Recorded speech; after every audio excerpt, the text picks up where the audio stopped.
Welcome to Claret Booze, everyone. We've got a special guest, a very special guest, Mickey. Yeah, I'm not the special guest, but obviously, it's, as you can all see, it's Freddie Sears, the West Ham legend that he is, really. So thank you, Freddie, for coming on to our platform. Cheers, boys. Appreciate it. It's been a long time coming. Good stuff, mate. Good stuff. You've literally lived every West Ham fan's dream, haven't you, mate? Let's face it. You know, with your introduction to West Ham. Honestly, I can remember that. I was there that night against Blackburn. We weren't on the best run. I seem to remember either West Ham. It weren't like because it was Curbishley was manager, wasn't he? Curbishley was manager. Yeah, I think I spoke to someone yesterday about. I think the 3 games before we lost 4-0 in every game. I think it was like I think it might have been Chelsea, Liverpool. It was a real, and might have been Spurs. It might have been Spurs. But yeah, I'm sure we'll come on to it. But obviously now I still get stopped to this day. Of I was there at Blackburn. I was there that day on your debut, and I think it was 17 years ago. 3 days ago. So that feels like a lifetime ago. But it's like now I've got my shirt still up, like just opposite me and stuff. So it's like one of them things you can never take them moments away. Mate, what a moment! No, seriously, just sort of flying into that. I mean, coming off the bench, coming through the academy like you did, getting your opportunity, and you know what? Although we was on a bad run, that was a West Ham team that had some proper strikers in the squad as well, didn't it? You had your Ashtons, you had, what do we have? Colton Cole, Zamora.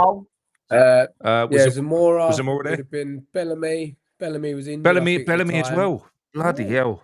Bellamy, yeah. There was a few. It was a good squad. I think.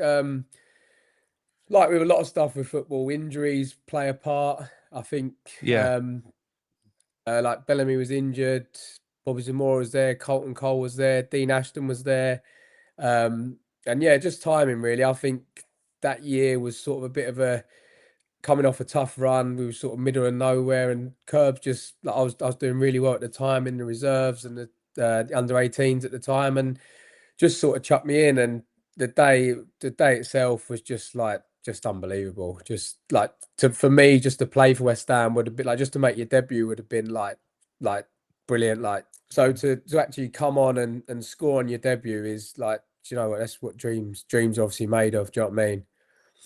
It's unbelievable, mate. It's unreal. Like Nick said, it's like every West Ham's like fan dream. Like you lived it. Massive. Like, it was we was losing 1-0, and then Dean Ashton got the equaliser. And then it was sort of in the 75th minute, I think, that you got introduced. It was your debut, the West Ham fan, like coming through the academy. And then not just, I mean, scoring on your scoring on your debut was massive. But to get the winning goal. Debut? Yeah, debut, yeah. What a feeling that is. And I couldn't even imagine what that must feel like, Fred. It's got to be, as you said, it's a dream. And even, it's just unreal, isn't it? Do you know what? It is. The day that I just remember, like, I don't really remember being present, if that sounds like it was mad. The day just sort of, makes like, sense. I was on the bench. Like, even just being on the bench was massive. Like, it was the first time I was on the bench, and like, it sounds was it really? like, just to get on. Yeah, it was the first time I was on the bench. So, like, obviously, I was travelling with the squad every week, like, just missing out. Yeah. A few of us, like Tompkins, Collison, Zavon, Junior, and we was never getting on the bench. And it was like, come on, this could be the one time. And then, like, it sounds thingy, but just to get on that pitch, I had to give everything at that moment, just to get on that pitch. Like, you warming up in front of the crowd. Yeah. Like, I used to have a season ticket in the Centenary Up with my dad. So to go there all the years, and now you're actually so close to it. And I remember that game Robbie Savage played, and I smashed him. I smashed him after about 5 minutes on, and the cheer was massive. And I was like, oh, this is unbelievable. And then obviously the rest is history. I remember, I think it was Lucas Neal played the ball to Dean Ashton, played a back heel, and I'm obviously at the shot, and then diving everywhere. I don't think I've ever scored a header in my youth team days or career. I'm not known for that one bit, but that moment of like celebration and like joy, it was like mum and dad were in the crowd, like mates everywhere. You just couldn't like, you couldn't write a better script. And like I said, it's like there are moments that you just can't take. Like people are coming up to me now, Blackburn at home, I was there. Do you know what I mean? And Yeah. that's what West Ham's But about, isn't it? it means a lot to us, Fred. It means a lot to us, like to the Oh. fans. You see it now. You saw it like when young Earthy got his goal towards the end of last season. It's always more special when it feels like one of our boys have come through and done it as well. Do you know what I mean? I think as a fan, it's nothing like it. You know, we never forget it. Yeah, I think that's the other side of it. That's like fans live for them moments. Like I'm lucky enough to be in that moment. But like I said, I played yesterday at London Stadium, and like fans were like, I'd give anything just to get on the pitch. And like for them to see like the academy boys coming through, and you know, it just like you said, it makes it more special. Obviously, George got his goal last year. Obviously, there's been a few others who've like played and scored, which has been great. And you know, obviously, Nobes is the boy who's come through the academy, and he's gone on to captain the club, and now he's doing great things with the club. So, you know, I think the academy boys, like that's what it's all about. The football academy of football, as you say, like that's what, and the fans buy into that. You know, it's great. Sometimes you get the big names, but I think the fans really enjoy seeing a young boy come through playing the West Ham way in Claret and Blue. Oh, 100%. And like, especially with you, like I said, you said it was 17 years ago, but there's still a massive affection for you because you are literally one of our own. That's how we see it, because you not only just come through the academy, but you're a West Ham fan. So even still today, when people just come up to you and say they was there at Blackburn, because they remember it, they remember you, there's still such a big... I'm useless with my words, but is it affiliation? I don't know. Like, but there's an affection now from West Ham fans to you still, and it's going to always be there. So that in itself as well is just a fantastic feeling to have as well, I'm sure, Fred.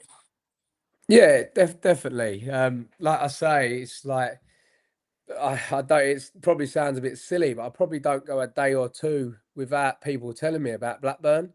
You won't, And it's mate. like there's West Ham fans everywhere. Like and you sort of like I'm getting to age that like pops up every year on like this around this sort of time, like you see it come up. And I said like West Ham, like this area is full of West Ham fans, and like it's mad because you're 17 years on and that's still remembered. And like it's probably like for an academy player, it's probably one of the greatest moments to score the winner on your Premier League debut. It wasn't like it was 5-1 down and you come on and get the second consolation goal. It's the winning goal and the winning goal, and do you know what I mean? To win the game. And like I just remember after it was like I had people turn up at my house, like it was just mad. It was literally like you say that, but I've got my own little story about that goal. Sorry, Nick. No, go on, mate. Go on. I've got my own little story. It was a day after.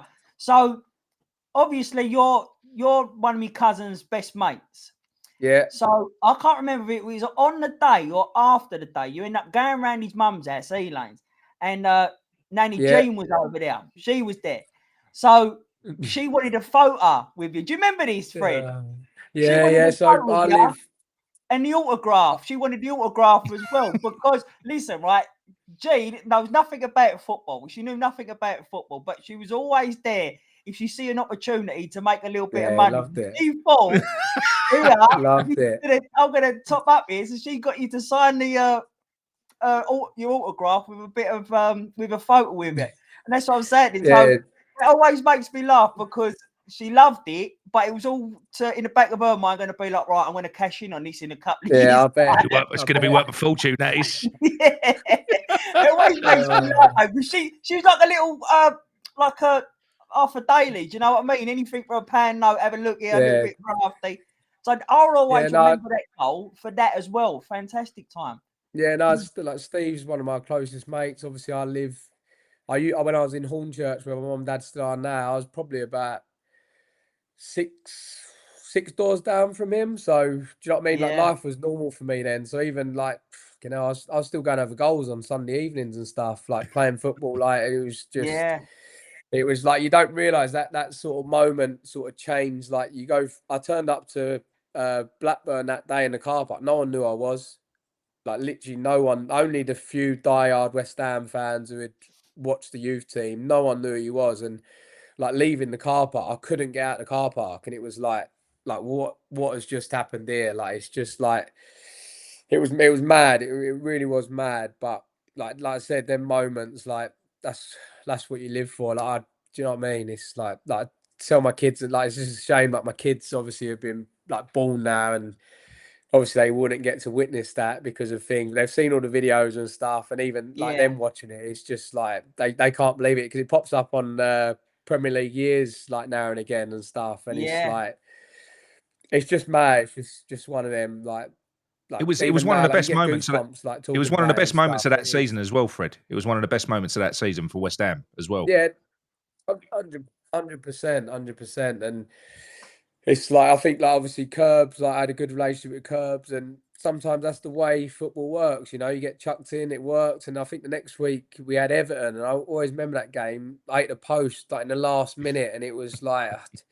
if I'd have come on and done that again, and like, but even the Everton game, I remember from that. I think we drew 1-1. Dean Ashton scored. I just remember that like celebrating with your mates, like you're in the Everton end, and you've scored for West Ham. Like I think Dean Ashton scored, and you're celebrating with the fans, and you can actually see people you know, and like just moments like that. It's like you can't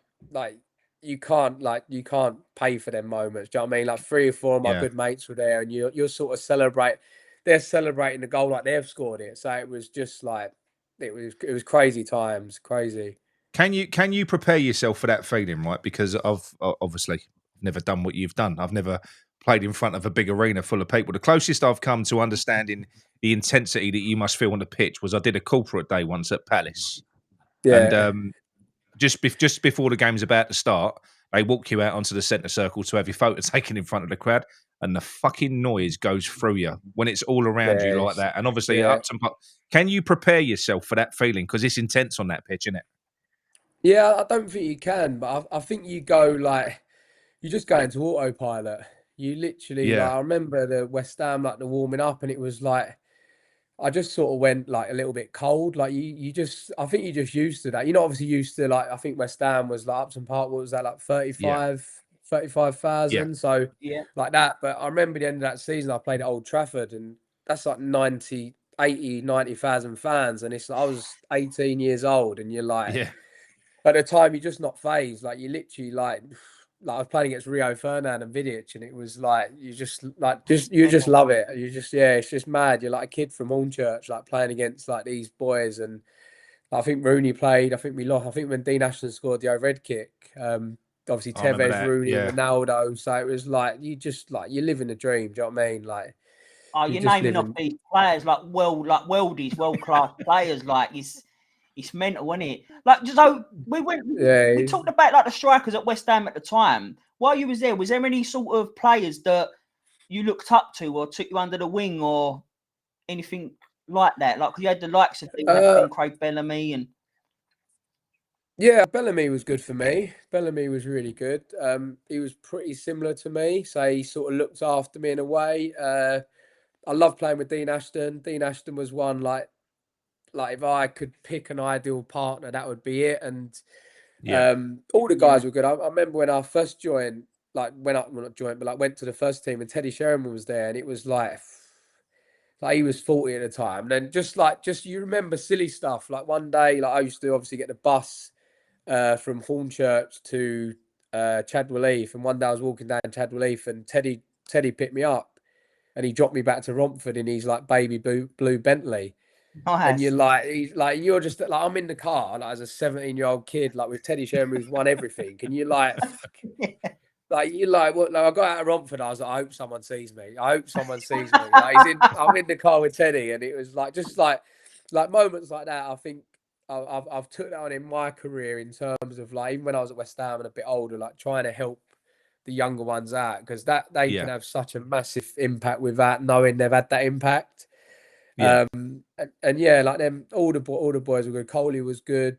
Dean Ashton, but probably Bellamy would be the one who was really looked after me because we were pretty similar, like players and stuff. So probably him. Oh, good stuff. Was it a good changing room there as well? Was it a good group when you was Yeah, coming through? really good. So you had like obviously Nobes was like just coming through. He's few years older than me. So Nobes, Ginger Collins, Gabs, Scotty Parker, like really top group, like really good group of lads and stuff. And I think with West Ham, they always try and keep that English core. You know, you get like a few foreign boys like come and go, but at that time, I think it was like just after like Ria Coker, Mullins, like just in and around that sort of time. So there was like really good players and really good for me as well. We had like Tompkins, Collison, Stanislas, Zavon. So us five sort of stuck together and was like just like edging our way, like trying to feel So our you came through the academy together. Yeah, so Yeah. Junior's my age, and Tompkins, Collison, Zav a year above, but we was always like, it was always me, Tompkins, and Collison traveling, but never being involved. So you just getting part of I mean, we've travelled up to Manchester it's just another world. We used to go to Stansted and fly up to like Manchester, and it's like you're in the best hotels, the best, and ultimately you're there to play. Like we was all desperate to be on that bench, and I think Jack got on the bench at Arsenal, and everyone was buzzing. And obviously my time was Blackburn. I think Tonks played the week after at Everton, and everyone was sort of pulling in the right direction for each other, and especially as like a youth boys like trying to get through. The first team was like great as well. They wanted boys involved, and it was just one of them. Like you was literally living the dream. You was living the everyone's dream, really. Does it give you all a buzz, right? So say when you're in that situation now, like relating it to current day with Ollie Scholes, who's kind of sort of broken into the team now. What effect does that have on his old teammates who are also looking to push in? Does it lift them up as well? Do they go, we've got a chance. We've got a manager that's gonna might give us a chance. Yeah, I think it does. Obviously, like you guys know what football's like sometimes. Like you might be the best kid around, but if the team are bottom of the league and they need results, they're not going to play any kids. So I think obviously this year's been a bit different, and the young boys have come in and done really well. Ollie's been brilliant when he's played, and I think Lou Alford's come in and done all right. Sometimes you need that. Like the West Ham fans will be more forgiving when you're playing the youth team boys who probably deserve a chance, other than no disrespect to anyone who's played this year, but there's been a few, like I've seen a few of the midfield boys, and it's been tough. You might as well play the young boys, but yeah, it definitely. I remember JC played away at Arsenal out of nowhere. He made his debut at Arsenal, and it does give you that little bit of, well, we are actually close here, but then there's probably times where you're a million miles away from that as well. And I think the tough part is obviously once you get in, and the way football works is like transfers and new people coming in, and you sort of you sort of running on a treadmill backwards at times. But that's ultimately football, isn't it? That's the game, and that's why everyone loves this game as well. Well, obviously you had a couple of loans at this. Yeah. I don't know if your first one was Crystal Palace. I'm not too sure, but how did you feel about that? Like, obviously being a West Ham lad, was you happy to go out on loan to try and get more game time, or did you want to stay at West Ham at the time? At the time, I wanted to go out on loan. So the second season, I played quite a bit with West Ham, just coming off the bench and stuff like that. But never really played, got a real run in the team. And then I think next year after, it might have been Zola, and they brought a lot of boys in. I think Dee McKaylee come in. There was a load of boys come in. I think it was like the Benny McCarthy's, the Medus, and it's sort of frustrating at the time because you sort of feel like you should be in and around it, but at the same time, there's a lot more. And I wanted to play. I went to Crystal Palace with Neil Warnock, and that was brilliant for me. I loved that, and it worked quite well. I stayed in London. It was the first loan away from West Ham, which was sort of eye-opening because Crystal Palace now are not the Crystal Palace they was back then. No. They're obviously a lot different. The facilities wasn't as good as West Ham and stuff, but Neil Warnock was great to work with, and it sort of let me see the level below, like the characters, and there was a real good dressing room, like Sean Derry, Clint Hill, and these boys weren't messing around. Like I was on loan from West Ham, 19 years old. If I wasn't doing it, I was getting told. Yeah. Where at West Ham, it'd probably be a bit more, you get a bit more leeway and stuff. But I loved it. And ultimately, I think I got a few injuries. They went into administration. I Yeah. come back to West Ham. And then I went to Coventry the end of that season. And that was like, this is where loans can work and can't work. So I signed for Coventry. Chris Coleman promised me I was going to play. And as soon as I got there, they signed John Stead. And I never played a game. He scored like 8 and 8, and it's just one of them things. Like football's like, for me, it was a good experience again, being away from home, first time living out of Essex, living up in Coventry with my girlfriend, my wife now. And yeah, that's football sometimes. Sometimes you're in a different environment, it works, it doesn't work. And for me, I quite enjoyed it, to be fair. I quite enjoyed seeing Birmingham a lot. I was going to shopping centres in Birmingham, but ultimately I wanted to play football. And you know, I think sometimes as a lone boy, it can be tough. Like you see some of the boys now, like Urfie's on loan. Some of them work, some of them don't. And I think there was Callum Marshall last year was at West Brom, and he like hardly kicked a ball. So for me, sometimes they work, sometimes they don't. And probably my best loan, I went to Scunthorpe. And if I'm totally honest, I never wanted to go to Scunthorpe. That was one where I was in the sort of in and around the first team at the time, a little bit later on, and Scunthorpe come in, and I think they was like bottom of the championship at the time, and I sort of wasn't sure. And in the end, I was just sort of like, Joe, I'll just go and do it. And it was probably the best thing I could have done. I went and played every game.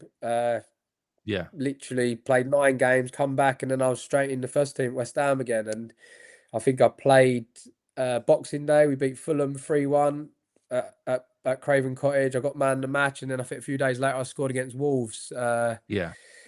In a big game. So like that's the different loans. Sometimes they can work, sometimes they can't. And I think that was probably my best spell playing for West Ham. I come back Boxing Day, felt really fit, and then scored against Wolves. I think I got one against Burnley in the cup, and I think we played like Chelsea away, and I was playing really well at the time. And obviously, the end of the season we got relegated, which obviously wasn't great and difficult for everyone, but you know, for me personally, it was like I was playing games. I was enjoying that stage. We probably had a lot of injuries. Avram was obviously the manager at the time, and I don't think it wasn't great under him. But I was actually getting some game time. So for me, it was like a bit of a double-edged sword, really. But you know, I think we still had some good players. Scotty Parker was unbelievable that season, and Denver Barr come in, who was brilliant. You could tell these He was a boys good were going player, to wasn't go. Yeah, he was good. He was really good. I think he had dodgy knees or something, but he was top. When he first come in, you knew he like you sometimes you see people come in and you're like straight away. Not sure, but he was really good straight away. And I think there was a few. Pickion was there, Colton Cole, Victor Binner maybe, obviously Nobe, Scotty, Greeny. So it was a good thing. And ultimately, I think we went down Wigan. I think it was 2-0 up as well, and then lost obviously 3-2 to Wigan. And that's football again, isn't it? And for me, it was like obviously gutted, but at the same time, I was thinking, maybe I might get a chance of playing a lot more football in the Championship. And then Big Sam obviously come in, and that was the sort of writing on the wall for me at that time. It was like if you're not 6 foot over 6 foot, you're not going to play. And that's football. I had quite a good relationship with Sam. It was nothing personal. He actually said to me like, I had a year left, and it was like, you're welcome to stay. And it just got to a stage where I was desperate to play, and I think I wanted to make a name for myself as well. And it was like I had a few options and stuff, and I think it's tough because you leave the club you love. I remember the day I left, and it was like I remember driving out like crying, driving out the training ground, and it was just like I wasn't upset about the moment or the way it was. It was just I've been there since 11, so like driving out of Chadwell for like the last time and not knowing like what's going to happen.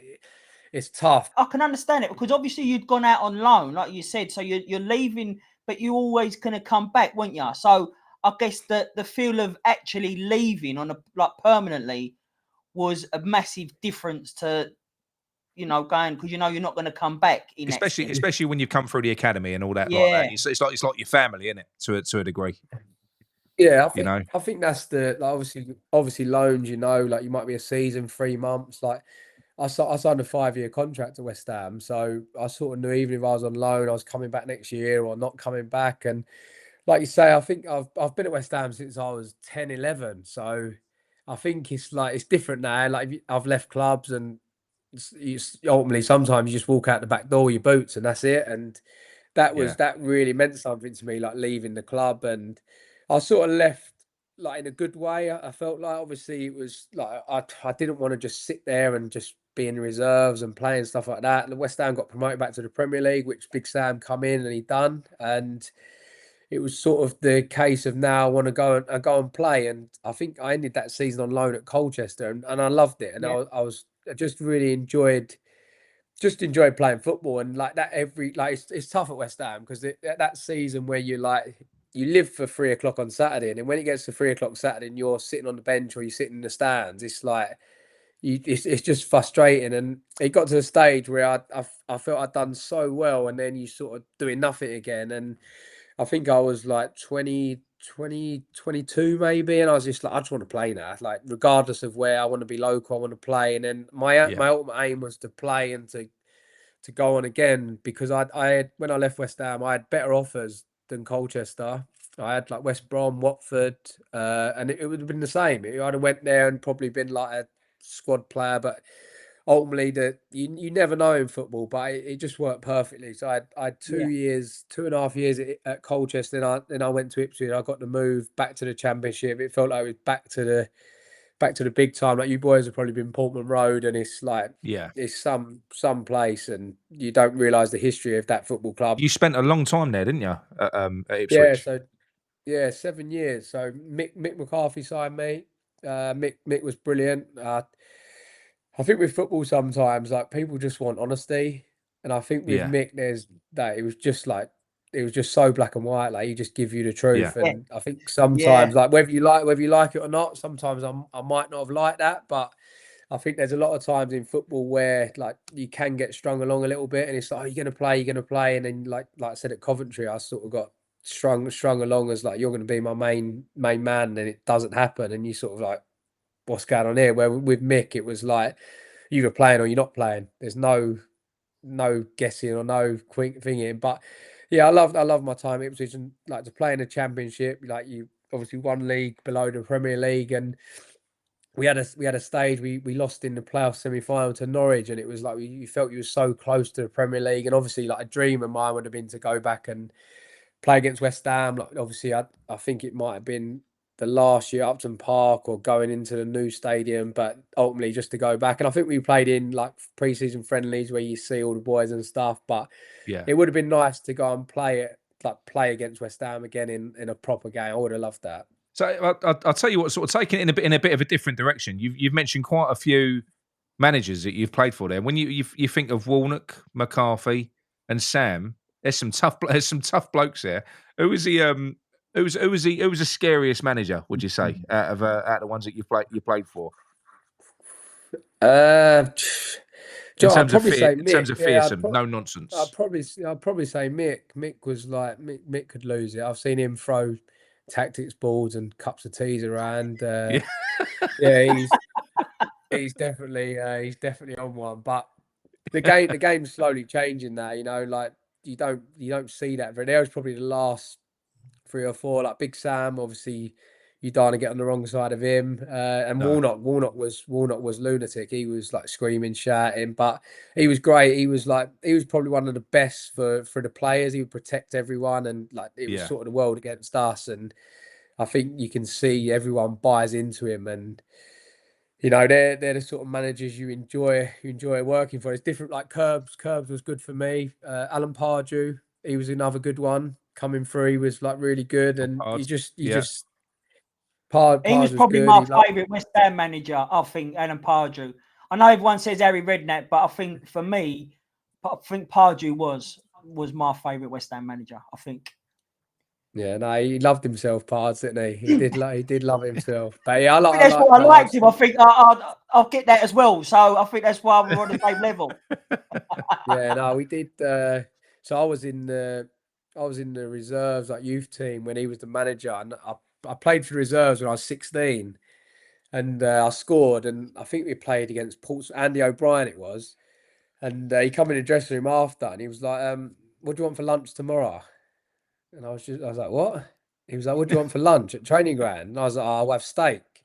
So the next day, he got me in the the dining room, and there was one bit of steak in front of all the first team boys. He was like, "That's just for you today, like no one else." And and you're like, "Oh God, this is this is brilliant, but it's awful as well." You're like, "Oh, this is," but that's the sort of things he would do. He was like, he loved all that, and he was great for like kids coming through, and he had a personality. I think now you sort of seeing football, you're going out of football. There's a lot of foreign managers, and do you know what I mean? Yeah. Like, especially in the Premier League now, there's not much character, is there? It's like just dying out a little bit, to be honest. Yeah, it is. Absolutely.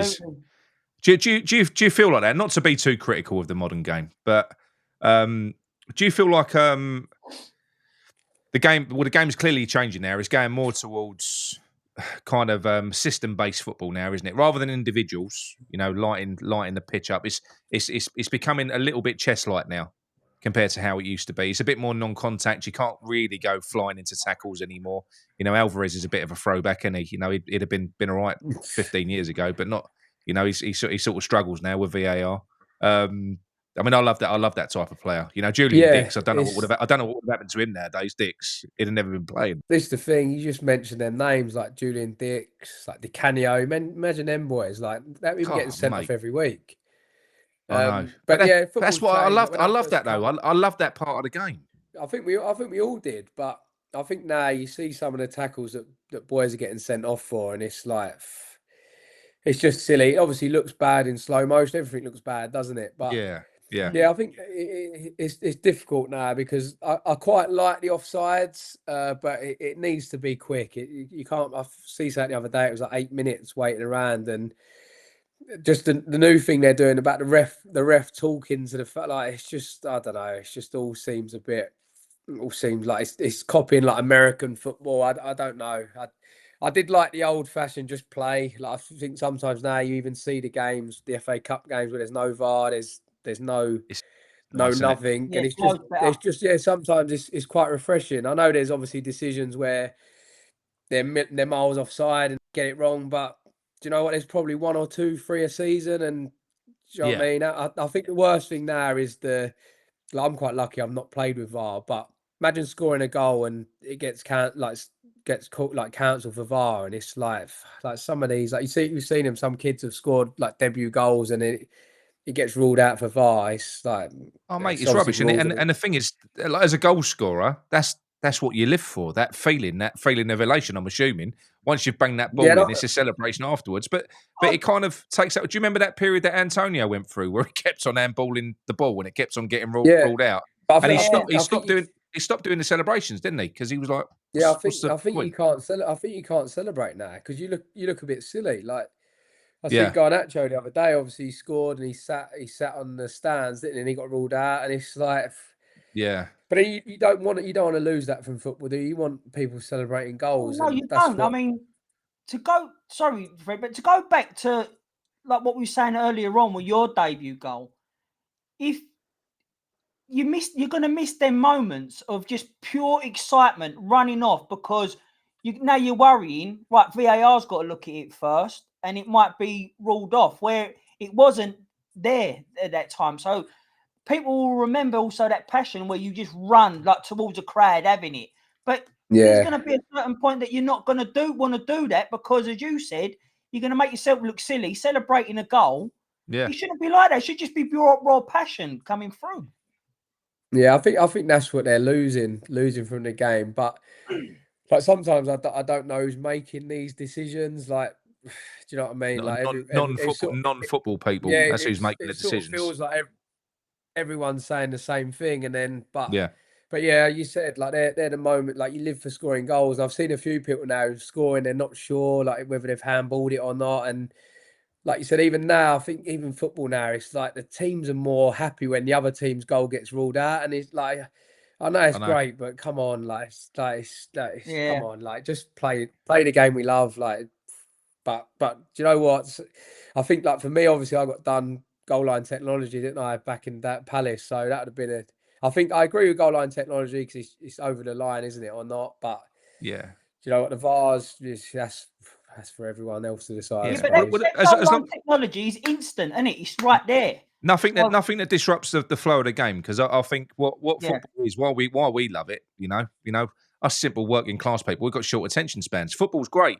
It's chaotic. It's mental. It's end to end. You know, and what I don't like is it just disrupts the flow of the game. It does, and it slows it down. Like you said, it goes more towards breaks.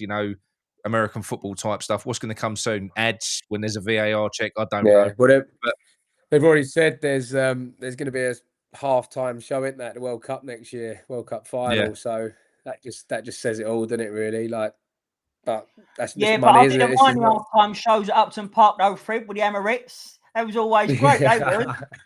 Yeah. I enjoy that warming up. Yeah, lovely, warming up.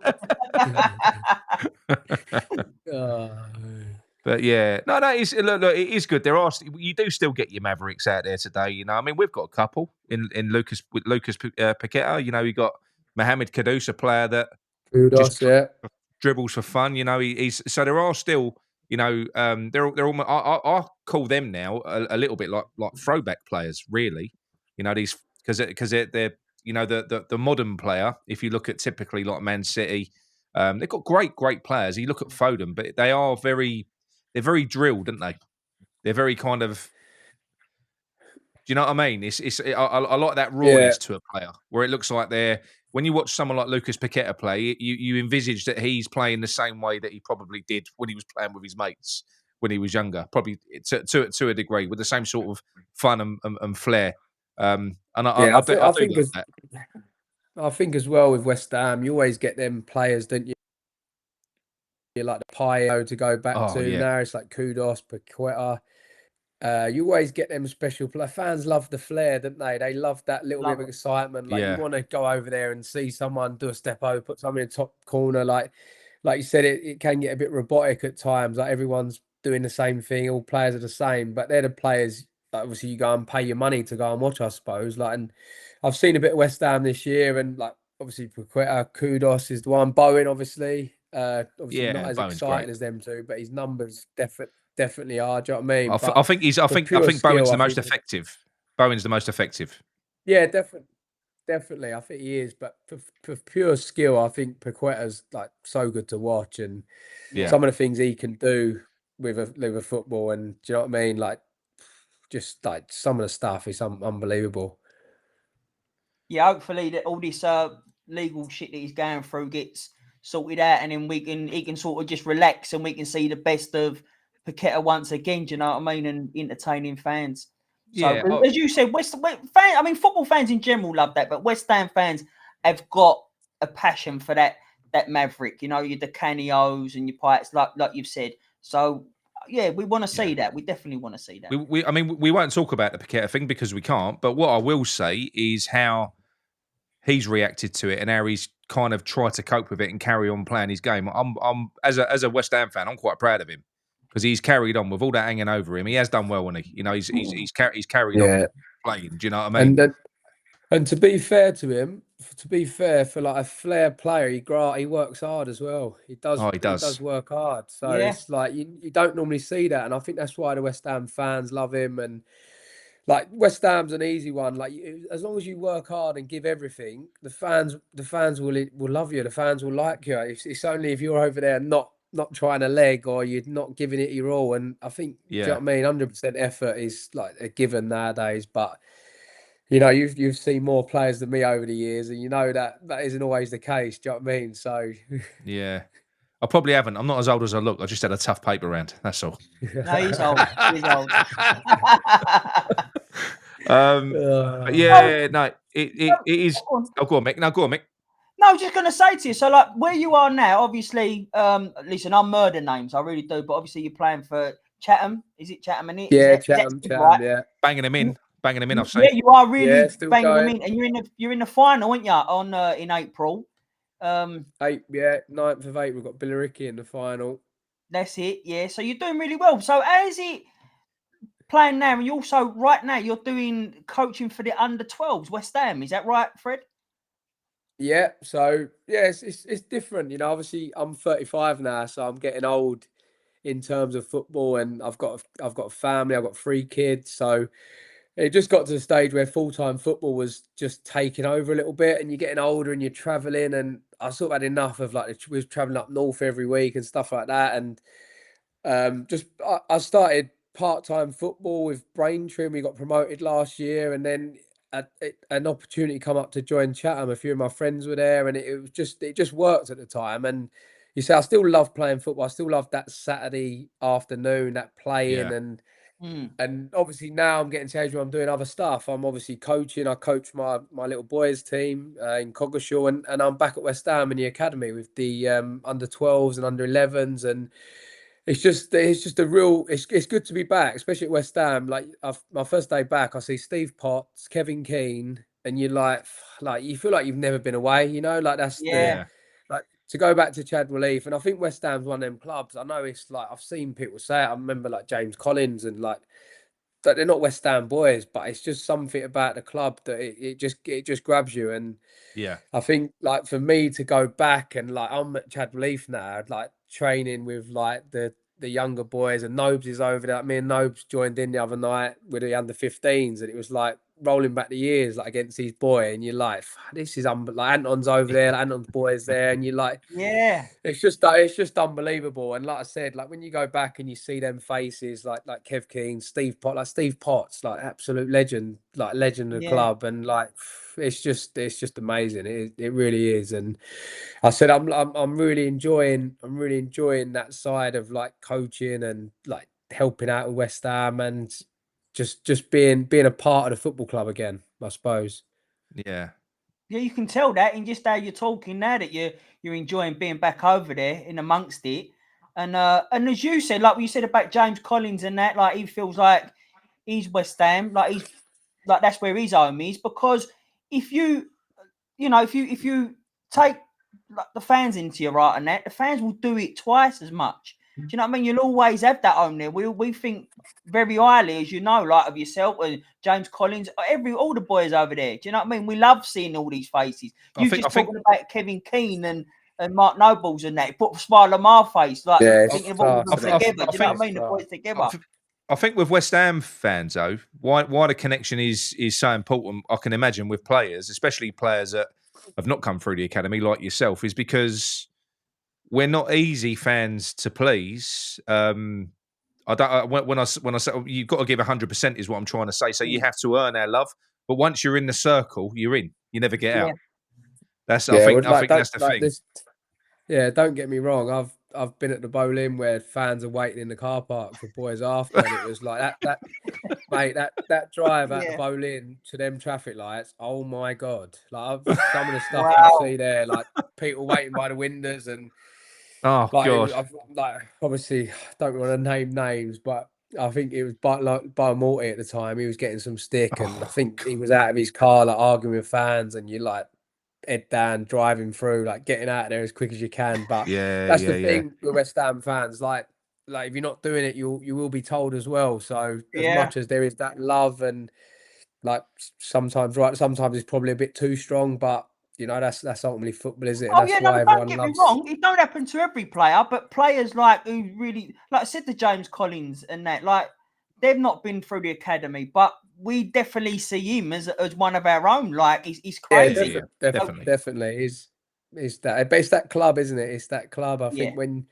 people do well for the club, and like you say, I think you look at like Ginge gives everything. He gave everything for West Ham, and like he would fucking get carried off on the pitch. Like you've seen how many times they had head cut open and stuff, and that's what West Ham fans love. Like it's a working class club, isn't it? That's why everyone's Yeah. yeah. over there supporting the team. Like that's why everyone loves it. And even like I said, I think my first game at West Ham was Paul Ince when he come back.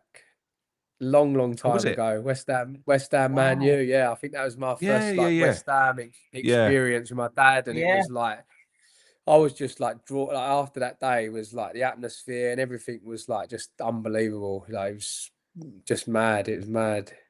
We was having this conversation a little while ago. Sorry to like go off piece there, but they was asking me what my first game was because I went when I was quite young. I can't remember the game, right? Because I must have been in the Bobby Moore stand or something. But where I fell in love with it, I must have been young because all I remember is standing in. I couldn't see the game, so I was standing in amongst all these kind of big, airy blokes screaming, shouting, swearing, and it was that that kind of made me addicted to going to West Ham. I absolutely loved it. It was obviously the football when I was younger. It was that grabbed me. And I think that side of it now, sadly, we're seeing a little bit less of it now. You still get it at away games, but not so much in the home games anymore. You don't get the same sort of ferocity in the fan base. I don't feel, which I think is quite sad, really. I mean, it's much more gentlemanly, but not as fun. Yeah, I agree. I've been to London Stadium a few times, and it's just so different now. It's like it's not the same. No, it's not. And like I said, I'd love to take my kids to Upton Park, like to them witness what that was like, because that's what obviously you get into. And now the kids, they're Man City, Liverpool, they're following FIFA teams now, aren't they? They've not seen it. Whereas I think when I was a kid, I was born into West Ham. My mum and dad like West Ham. Do you know what I mean? And you go to the stadium and you got a season ticket, and you just that's part of who you are, I suppose. And yes, I try and get the kids back to the London Stadium now and again, but it's just, I don't know. I've not had too many good nights there, if I'm honest, or too many good days. Obviously, I've not done any of the European nights, which probably were the best nights there. But for being over there for so many years now, and like there only been like an handful of games that you can actually say that the crowd has been rocking. Like I remember my first game was a FA Cup against Farnborough. That was my first game, right? Now we talk about the atmosphere. Now, if it was now and we was playing Farnborough over the London Stadium, and that would be my first game, I don't think I'd have the same. Yeah, you wouldn't.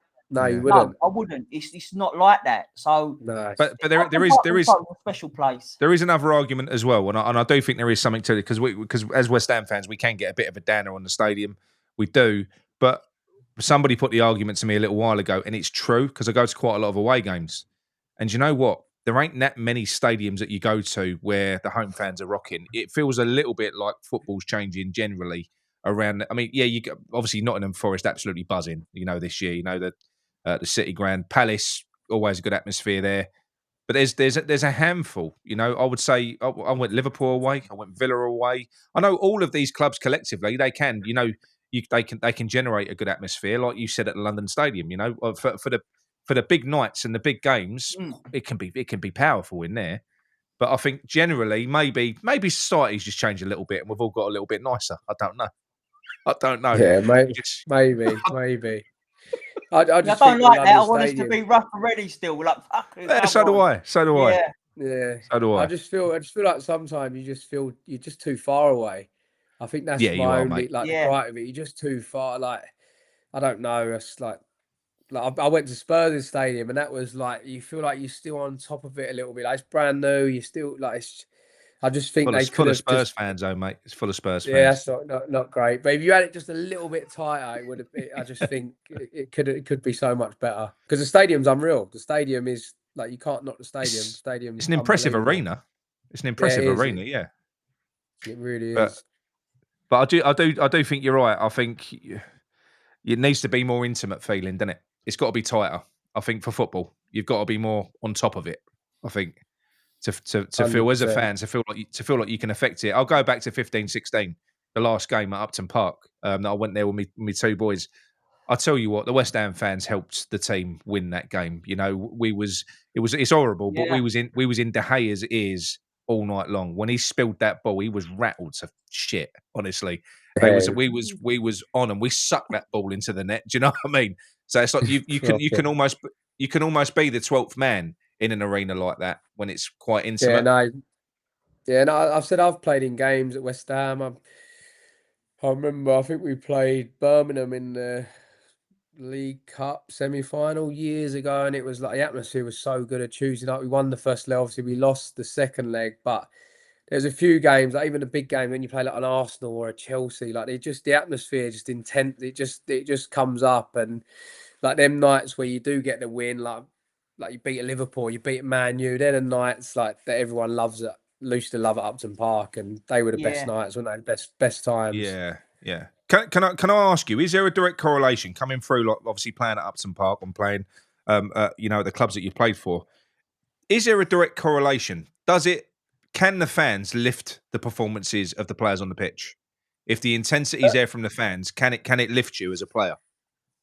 Yeah, I think they can. I think obviously it's the cliche, the 12th man. But when you know a place is rocking, there's no better feeling. Like, but it can work Yeah, the other way as well. I've had it at West Ham before, where the fans ain't been great, and that's what I was going to when you've say. got Yeah, when you've got them with you and you're playing well and you're going for that goal, and you can just feel it. Like, you can just feel that, like they're sucking the ball in the net. And yeah, like, obviously, I had it at West Ham where it's not been great. I had it at Ipswich. We had a time at Ipswich where we was getting booed on and booed off, and it was like you didn't want to play before the game. mm, It was like, fuck, this is tough. And I think the fans are massive. It's like you said, you see Nottingham Forest this year. Like, the Yeah, fans are like, the atmosphere there is unbelievable, and it's like yeah. that's like a championship team, a championship ground, and they've just got that fan base that is sort of like it's a tough place to go. No one wants to go there at the minute, do No, they? It's like it's really tough. So I think it does. I think it definitely plays a part. And I've been in games at Upton Park where you've felt that, and the other team don't like. Do you know what I mean? The other team feels that as well, and it's massive. But you've got to have that. Sometimes you know what football's like. It don't always work that way. You might have the no, fans. You no, might no. lose 3-0. So. But no, I think like West Ham's always been like I said, as long as you give everything, like West Ham fans, like if you lose 5-4 and give it your all, they'll love it. Do you know what I mean? I think sometimes you'd rather that than the 1-0 scrappy, no football, like horrible That game. I think that you'd rather that entertain. I s- go back to it years and sounds years ago. sounds like yeah, you know what the West Ham way is, mate. That's Well, the thing. yeah, But that is that when people because a lot of people scoff, don't they, when you talk about the West yeah, Ham way. And do you know what? Most people aren't. Most people I've grown up with, we know what the West Ham way is. yeah. It's just direct attacking football, giving everything, like you've said, blood, sweat, and tears. Leave everything on the pitch and have a go toe to toe with the opponent. Do you know what I mean? That's literally it. If you've got your flair yeah, players and you've got everything else, but it is playing front foot football. That's what we've been renowned for. We're not the type of fan base. I don't think it's not in our heritage. It's not in our DNA to kind of accept a, a more conservative style. Really, not no, and historically. that's all. Yeah, that's ultimately why the Big Sam football in the end, it just wasn't Yeah. No, working. It's great. It's going to keep you in the Premier League, like 100%. Like, you won't get relegated with Big Sam as your manager, but when the football's not great. I always remember is it the Bradford when West Ham won 5-4, and it was like what a game of What a football. yeah, game. It was literally like that's what West Ham want to see. And like, I remember some of the Big Sam games, and it's like you draw 0-0 or win I 1-0, know and you're like, fucking hell, it's hard. that was painful to Yeah. watch. But that's ultimately managers will come in, and like now, like we've had failed managers come in who played a bit more football. It's not worked. So it's difficult, isn't it? Because there's the classic West Ham way. But if you're losing every week, do you know what I mean? Yeah, because It's so difficult now. West Yeah, It's Ham so fans are not difficult. glory hunters. We never have been because no. we couldn't be. Like, we're not that sort of club. Well, But we what we wouldn't be do love, supporting West Ham, Mick, would we? Let's well, face that's it. exactly right. Yeah, because we're not that sort of club. But we love, as you said, the entertainment of football, the passion Yeah, of football. Give mm, us that. We'll be on your side all day long. But when it's a painful watch, like under the Sams and other managers that we've recently had, and that it's an hard watch, and it it's boring a lot of times, and it's a chore to Yeah, watch that 90 I, minutes. I think like for me as well. I went to a game this year, Crystal Palace at home, and I took my little one, and after about 30 minutes, he was like, I don't want to go home. yeah. I literally want to go home. And it was like, fuck it. I was like, bloody hell, I feel the same. Like, it was like just nothing game. And Yeah, I know bad. it's like, it's a bit thingy. The next day we went to Ipswich, played Man City, and Man City were like 6-0 up. And it's like, they was loving it. Like, just a Yeah. few goals. Like, I think it's like that entertainment now. It's like, it's so like, the game that day was like, both teams were really poor, to be fair. I know Palace ended up winning 2-0, but even them, they didn't really come out. And it's like sometimes you see some of the games in the Prem now, and it's like, There's a lot of them, I isn't there? miss. I think there's Yeah, there just too are. much money involved, mate. I think there's too much Yeah. money Yeah, there involved are. now. It's like that relegation now is massive, and do you know Yeah. what? it's difficult. You don't see them like the scoring games anymore, which everyone wants. It's not just West Ham fans. I suppose there's a lot of fans would love to see them games No, again. it's like one of the other lad like who does this with us, John. He said something the other week, and he said used to see bangers of goals like every week, like on goal of the week and that on match of the day. You don't see that no more. No, like it's all you don't see them bangers no more. Hardly ever. Tony Yeboah, Leeds. Do you remember them? Yeboah. Yeah. But everyone's trying to walk it in now, isn't they? Everyone's like, everyone's trying to walk it in. Everyone's playing out from the back. Every goal kicks played short. It's sort of like the game just flips. Like when I first come in, it was like 4-4-2 up to the big man off the little man, and then it sort of changed to the Spain way, where everyone went 4-3-3 with like the Iniestas, Xavi, like what Pep was doing, and now everyone's just gone absolute. Like even our league, like the league I'm playing now, people are playing out from the back, and you're like, this is like it's incredible. It really is. Like it's like it's a new phase, and you know, it's the way football is. I'm sure things will come back around, like two up front. It's a trend. You get, like you said, that you get trends in football, don't you? You seem to anyway.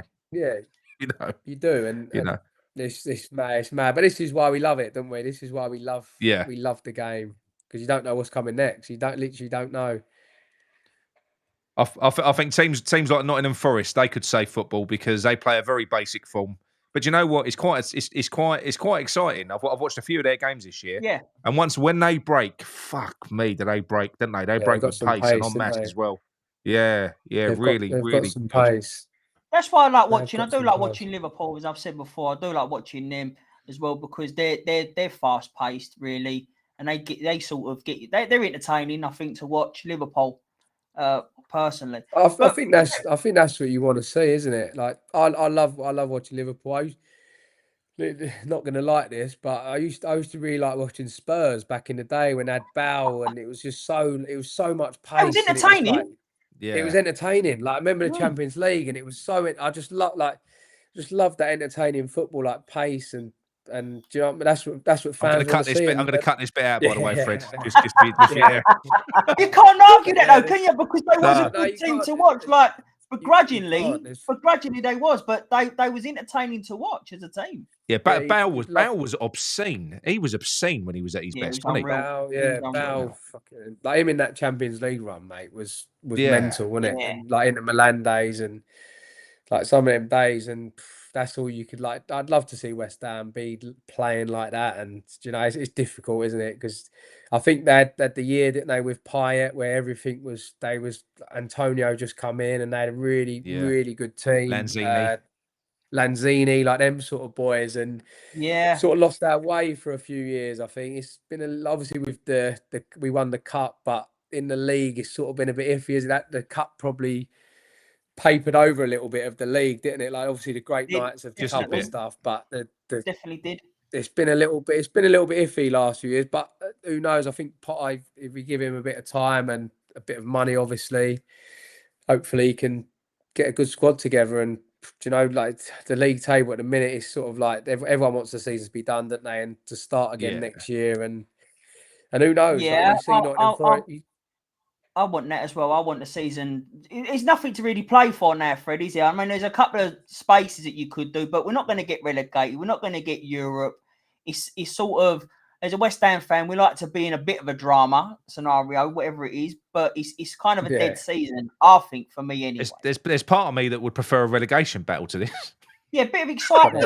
Like you're saying to play for, isn't it? But something to play for. Yeah, it's part of me that would, but no, I wouldn't really. But I think he will get back to Potter. I mean, look, they do every manager they do give him money, so I think he'll definitely get money to spend. So it's going to be he's a different type of manager to what we've had before. So it's going to be interesting to see what comes next. You know, I think what I do like there's a lot of boxes that he's ticked. That one of the big ones is with Scholes. You know, that statement that he made when he put Scholes straight in. I like that. That was big for me. Because we've got Freddie Potts coming back next year, haven't we? Old Freddie Potts. Yeah, there's good boys. There's good boys in the academy. There's boys there. Like Potts, he's been out on loan. He's at Portsmouth. Obviously, Ollie's come in, and like if the old manager was still there, Ollie probably wouldn't have been playing. So it's like football's a mad game, and sometimes like obviously Potter's come in and he's put him straight in, and he's like Lou's come on as well, and the academy are churning out players. But I think over the last few years, there's just not been that pathway to the first team for whatever reason. Obviously, the way the seasons have gone and stuff like that, and there's boys there. It's just you need a manager. We know the reason. We know the reason there weren't a pathway to the first team. Yeah, we think we know the reason. Yeah, but you just Fred, need a manager.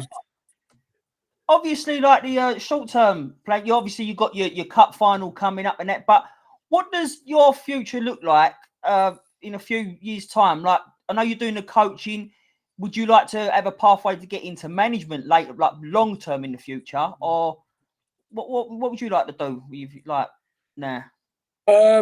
Yeah, good question. Really, I'm doing my A license in the summer, which is obviously a coaching course. Another one, I done my B a few years ago, and I think for me, I'm looking down the coaching route. I'm not sure about manager yet, but you never say never. I'd love to be like a West Ham under 18s, 21s. Like, do you know what I mean? That would be a real big thing. Like moving up, try and move up the age groups, and then who knows? I'm not too sold on management yet. It seems a lot more stressful than what it's worth. But you never know. You never know in this game. You never know. I'd love to just keep learning. Obviously, at the minute, I'm at a good place at West Ham where you're learning with like great people, and then it's about putting in the time and the effort. Obviously, I'm 35 now. I'm probably got a few more years playing football, and then that's when you come into the real world. And I love football. I enjoy coaching my kids and stuff like that. So I think coaching is obviously a route I'd like to go down, but who knows in a few years what I'm going to be doing or whatnot. It's all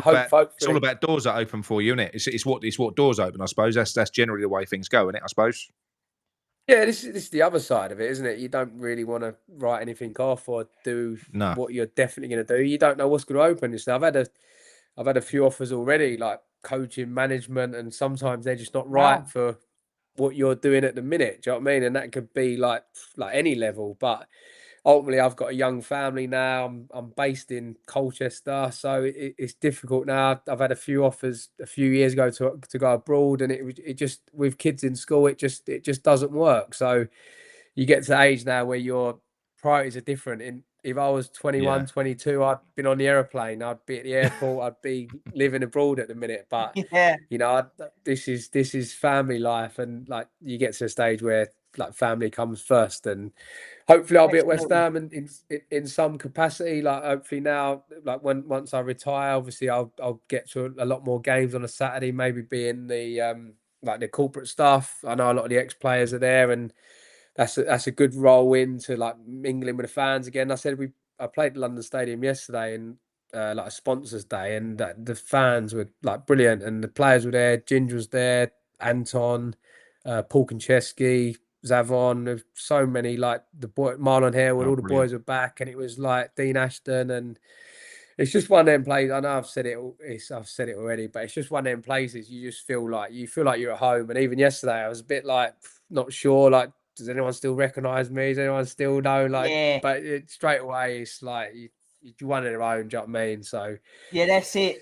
And so we always say, like, I'd love, obviously your career. I'd love to see you say go up on the coaching thing at West Ham. That'd be fantastic to see. Because I do like knowing that there's a West Ham connection there with the coaches, like your Kevin Keens and your Kenny Brands and all that stuff. Do you know what I mean? I love that. So it would be great. But everything you do in your career, I wish you nothing but the best. Yeah, no, I appreciate that. If you do want any sort of tips on coaching, just so you know, like me, because I coach my son's team. We're on back to back promotions. You know, old Cuffley. Yeah. Actually, I'm struggling, mate. You're talking about the pressure of management. I think I'm stepping down this year. We've gone. We went from Division 4, so we have gone 4-3-2-1 Premier League. So it's been consecutive, but we've landed in the top division, and it's been fucking harsh this year. I will say it's been really harsh. The jump is massive between it's been huge. What age group is that? They're under 16s now. Oh, are they? Yeah. Yeah, they're under 16s. So it's been tough. So I think Nick out. I think they're going to be saying the parents need a new manager. I'm going to But start it off. I'm going to go over there and start it off. Yeah. No, it's been brilliant. Now, like you said, for me, doing that, just watching them develop. That's what I mean. If you're involved in coaching, bringing kids through from the age of 12, it is rewarding, mate. And to do that for a job, if you can end up doing that for a job, it would be unbelievable. Yeah, it's tough, isn't it? Because ultimately, not everyone's going to be a professional footballer. So it's really difficult. The academy system's great for people who come through, and do you know what I mean? Like for my story to come through the academy, that's why I think they've loved having me back there, because I can I've done everything. Do you know what I mean? I've been there as under 11. I've gone to the 12s, 13, 14, 15, 16s, and to someone, they can see you've actually done it. But ultimately, as a dad, it's tough, because some of these boys, do you know what I mean? They're going to get released and they're going into the real world. But I love what I'm doing. I love the grass. I think the politics side of football I try and stay out of now. But yeah, it's great. It's great to be back, and like I said, I'm really really enjoying it. Yeah. Right. So we've got some questions, Mick, haven't we? We've got questions, mate, from Go on, then. From some of our subscribers. Go on, then. So we've got one. Let's let's get this question up. Hold on. So we've got a few questions. Yeah. So we've got one question to start us off with, which was from Alec, and he says, if you were to make your breakthrough this season, what would you do differently and why? What, as me personally, or someone personally? me personally? You're breaking through now. You're breaking through into this team. What would you do differently and why? If there was anything. Yeah. Is this me scoring on my debut or not? Yeah, go on in. Yeah, well, obviously scoring your debut helps, doesn't it? If you can break through and scoring your debut, that would help. Yeah, I guess that is don't an know, hard really. one, though, isn't it? Because the breakthrough, you couldn't have got a better. Could have got a hat trick on your debut, I suppose. To do it differently. Yeah, could have got. That's the only way to top it, isn't it? Yeah, it's tough. Because I don't think you get a better breakthrough story than coming on scoring on your debut. Obviously, it's different times now. The game's so different. Do you know what I mean? No one knows what would happen, what would have happened, whether you'd played or not played. But unless, like I said, unless you come on and score an hat trick, there's not going to be no better than that. No, there's no better than that. Right, so we've got another question from Ben Howell. He said, did you ever have any pre-match rituals, like special meals, listening to a specific song or band, etc.? Or even smash a Red Bull like Jamie Vardy? He's poor. Yeah, no real stuff. I always have, even to now, chicken and pasta before every game. So like it was like a pre-match meal. So that was sort of through West Ham, and I've just kept that on, really. So pre-match meal, rituals, boots. If I'm scoring goals, I'll normally keep the same boots. I won't change. Like especially with like contracts and stuff. When you have a night contract, you have to wear the latest boots and stuff like that. So if I was on a run of like goals, I'd always keep the boots. I love wearing the same boots. So that would probably be the closest to that, I'd say. Yeah. That makes sense. That makes a lot of sense. Yeah. Another one, Cole Rolfe says, what is it like to walk out of Upton Park for the first time and hear that noise? And how does it make you feel? Yeah, just surreal. I think obviously I've played the Youth Cup at West Ham, and it was like 500 people there. You don't get the same. Obviously, I've played at Upton Park. Do you know what I mean? But to get that 35,000 on a Premier League day, it's surreal. And I said it's all a bit of a blur, to be honest. I'd be alive. I could say exactly how I was feeling or what, because that day was such a blur. But yeah, I'd just say special. I'd say just special atmosphere, and like yeah, just really special. Yeah, I couldn't imagine how it would feel. But I get what you're saying about it being surreal. Like is this really happening? Like, and then you don't even give it a thought that it's happened until, I'm guessing, until later on. Like then it comes to you like, shit, that happened. Fucking hell. Yeah, but to be fair, it was like probably match of the day, you know, and you get home and it's like fucking hell. Like I Oh, think I that's went got to out. be I a Yeah, was out in moment, time then. mate, innit? Mate, seeing yourself on I match was of the out. day for the first time. mate. Oh, Yeah, I was actually out in Time and Envy that night in yeah. Romford, straight after my debut, like fucking mental. And then coming home, match of the day, and then the next morning, I remember like my mum and dad obviously kept like the papers and stuff, like they're just Yeah. like Yeah, in the papers for the first time and stuff like that. That's when it like kicks in, and then obviously the next day you go back to training and stuff like that, and everyone's buzzing for you. Like the first team boys are buzzing, but still keeping you level. Do you know what I mean? Like still keeping you Yeah, like yeah. not getting carried away and stuff. And that was a big thing. I've always been like quite down to earth. It wasn't a case of I've made it now. I'm like the West Ham hero, whatever. It was like sort of get on with it, just go again. And that was the sort of, I think Curbishley banned me from like any interviews or anything like that. So it Oh, do probably you worked really? quite well, to be Yeah, honest. Yeah, just after the game, it was like, yeah. and for me, it was probably the best thing. It was like you didn't want all that media pressure and everything like that. And you know, just yeah, it's just mad. Even talking about now, it's just a mad day, in it. Proper mad Yeah. day. I've got another one from Will, and this is actually one that I wanted to ask as well. So, who is the most talented player you'd ever played with? Ooh, talented player. It's an hard one, that, isn't it? Because I know, like you said Yeah, about it is an hard Bellamy one. was influential, but who was the most talented player that you? Talented.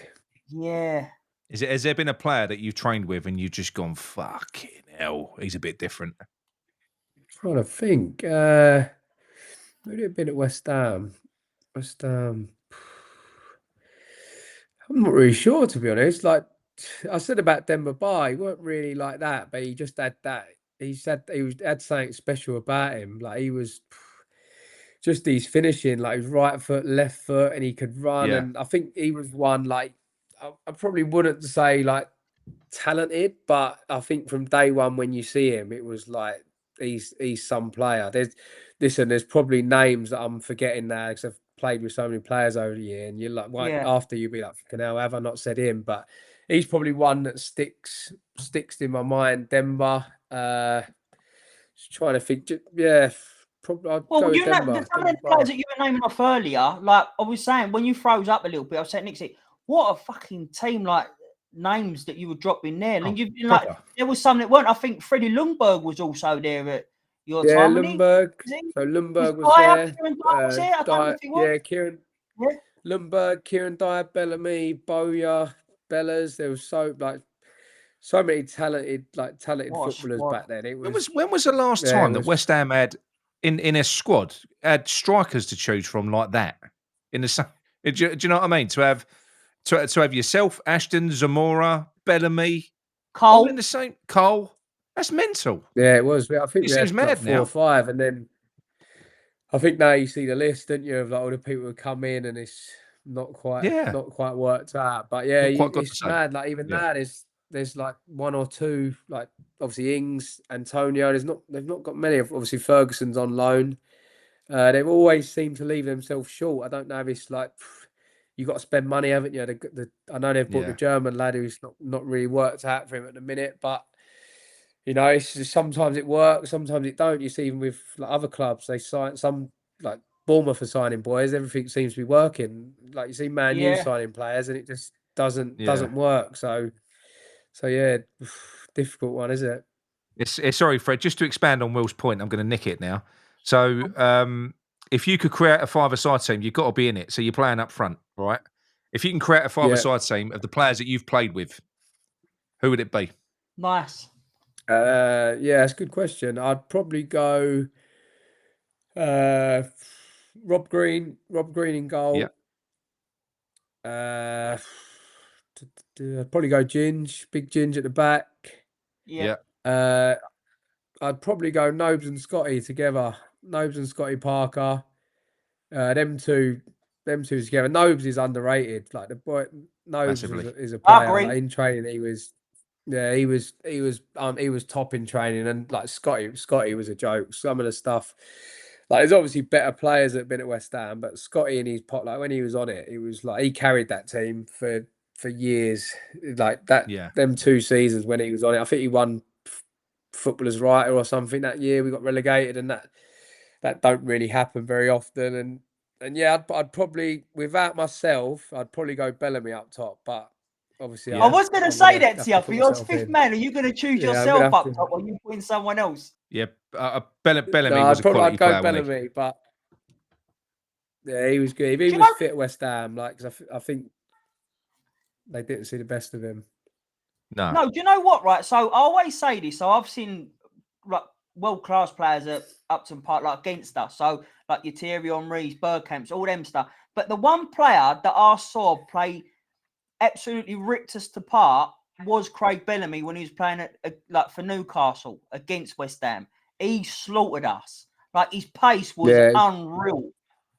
He was just rapid and he just tricky. He was the one player I remember who tore us apart. yeah. I think for Bellas as well, it was just injuries. I think he started well, got injured, then started well, got injured. Then he went to Man City, didn't he? After that, and he was on fire. And I think at that time at West Ham, it was just boys were injured constantly. It was like him, All the time. Bellamy, Dyer, Scotty Parker was out a while. We always had the squad, but it was like they just couldn't keep boys on the pitch. And you know, there was top player. I don't know what the maybe the physio stuff was a bit different back then, but them boys, even Kieran, to be fair to him, like he was some player, but he never played. When he trained, he was unbelievable. He was so quick, so good, and obviously played for England. But obviously West Ham fans won't know that or see that because I think they only see him 12 times in like 5 years. So Yeah. He's I never remember fit for us, that's obviously a was he? shame. But it was always like it was close. no, Like, and he's coming back from injury, but he just never made that comeback because then he gave a setback all the time. Every time it is always a setback. It's a shame for him, really. yeah, and that's similar like Dean Ashton. Dean Ashton, obviously, like for me, was brilliant coming through, playing with, and then Yeah. he obviously got injured with England. And I remember the day he come back, and you talk about setbacks, and it was like everyone knew that day he was done. He was crying. He was like he was done on the pitch, and it was like it's tough to see like these setbacks, and these are side that people don't see, and like injuries are obviously part of the game. But Don't forget, you know, don't forget your mate Jack like, as well. Jack Collison, that was another one. He got suffered with some injuries as well, didn't he? yeah, Jack. Yeah. Obviously, Jack, his knees, obviously, and I think Wigan away. I remember he twisted his knee on the side, and he was flying. To be fair, Jack, and then it's difficult when you've got knee injuries. It's tough, and then he went for a stage like wasn't training and had to play a game, and ultimately now that just catches up on you, and like injuries is part of football.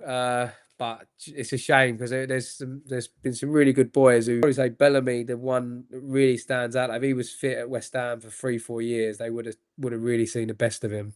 I'll tell you what. Can we just close it on quick fire questions? There's only 5 of them. Just really quickly. Yeah, yeah. Right. You're not Yeah. allowed to really think. You just got to answer. Right. Quick Okay. That's fire. the thing. All So, right, let's go. best teammate. Best teammate. I'll go Nobes. Mark Noble. Worst haircut on YouTube. Sorry, football. I was going to say Mickey. Worst haircut in football. Worst haircut. Do you know what? I'd probably go. Is this West Ham? We going West Ham? Could be anywhere in football. I've Or got anything. one. Sorry for West Ham, no. But I can't remember his name. You know the Go striker on. we got from Arsenal? Chi. I can't remember his name there. Oh, with him, the Mohican. The I was thinking more like yeah. I was thinking more Kovacs. Remember Kovacs? yeah. Oh, Kovac, Yeah. I'm going to go him. That was a yeah, bad Barnet, I'm that going to go was. him. He was a bit forget. Yeah. Player who gave you the most stick. Oh, player game. No, do you know what? Julian Faber. Oh, really? Remember Yeah, him? of course. Yeah. Yeah. He was. Yeah. Yeah, he was. The French boys. They was tough. They were difficult, especially for the young boys. But he was really, to be fair, he was a really good guy. But just on the pitch, he was like non-stop. He was non-stop. He was a bit intense. Yeah, he was non-stop. He was. Your hardest opponent. I'd go. I have to go Rio Ferdinand. Yeah. Good Is it, try. have you come up against any Yeah, centre Rio. I'll backs? go Rio. Have you come up against any centre backs where you've looked at them and have gone, fuck that? Like some big ones where you've had a look at them Yeah, and well, gone, that oh, was no, not today. Like Vidic or someone. Yeah, I think Vidic was the one. I see Vidic. I got a picture of me and Vidic. It's like even like Vidic, Company, John Terry, like them boys back then was like, Yeah, fucking yeah. hell, Yeah. this is tight. This is Yeah. mental. But I remember we actually had we played Chelsea. We played Chelsea one year, and it was Ballack, Lampard, and Essien, and I was like a little dog in the middle, like chasing them around. It was Yeah. honestly the level was like scary. It was scary. This is an easy one, I think. Well, I can't say that, you know. But favourite ground that you played at? It's obviously yes. Yeah, I'm gonna go Old Trafford. Favorite ground, apart Yeah. from obviously being West Ham. Yeah, I'll go Old Trafford. Yeah. Yeah. And one game that you would like to relive. Yeah, I think that's an obvious one, isn't it? Like especially for me. Yeah. I'd love to go back and come on again and actually live through that moment. Do you know what I mean? Like to Yeah. live through Yeah. that feeling of scoring that goal at West Ham and celebrating. And like I said, it's like it's so surreal now, and just to do that again would be great. And a big thing for me at West Ham, like I managed to score both ends. Yeah. So I was big in like I wanted to score the Bobby Moore end as well. That was a big thing, and to do that, I was really really proud. And yeah, that I'd love to go back and do that. And then if not, probably that Birmingham game. I'd love to do that again when we was 2-1 up Yeah. at home. Obviously they went on to win the cup, didn't they? And I don't know. I think I think whoever won that game with us would have beat Arsenal in the final. Yeah. So like that would have been a big one. That would have been a big one. Yeah. Oh, quality. Good stuff. Right. Okay. That's it. I'm out of quickfire questions. Yeah, no, it's excellent. Is that all good? I really Yeah. enjoyed that. Really, really enjoyed it. Yeah, that was quality. Cheers, boys. That was brilliant. What's the England score? I don't know. I ain't been I checking. don't know, not even took no What's the notice. I don't do international football. Hold on, let's have a look. Hang on. Stay away from it. I might do though. Fuck, it's Tuchel. It's Tommy Tickle's first game, isn't it? 2-0. Is it 2-0, yeah? England. 2-0. Oh, I think I should watch it. And it's qualifiers. It was 2-0, yeah, but it was against Malta. Yeah, these are. Yeah. Well, one of them was an own goal. Pepe scored an own goal, and then Harry Pepe. Kane got the second one. Yeah, you know I can't say names. Pepe. I don't... Pepe, who's that? Yeah. He calls it. Go on, say Mbappe, Mick. Mbappe. I can't. Mbappe. Mbappe. He calls him. Mbappe. Couldn't say.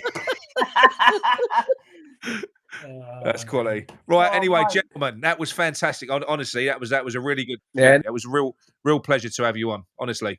No, I Cheers for that. enjoyed that, boys. Oh, nice one, Fred. Enjoyed Thank that. you so much, mate. I genuinely appreciate it. Top man. Cheers, mate. Cheers, boys. Good Thank luck you. for Thanks a good luck lot. for the final, Cheers, mate. Yeah, top man. Appreciate that. See you later, Cheers, boys. Bye, then. Fred. Bye. See you later.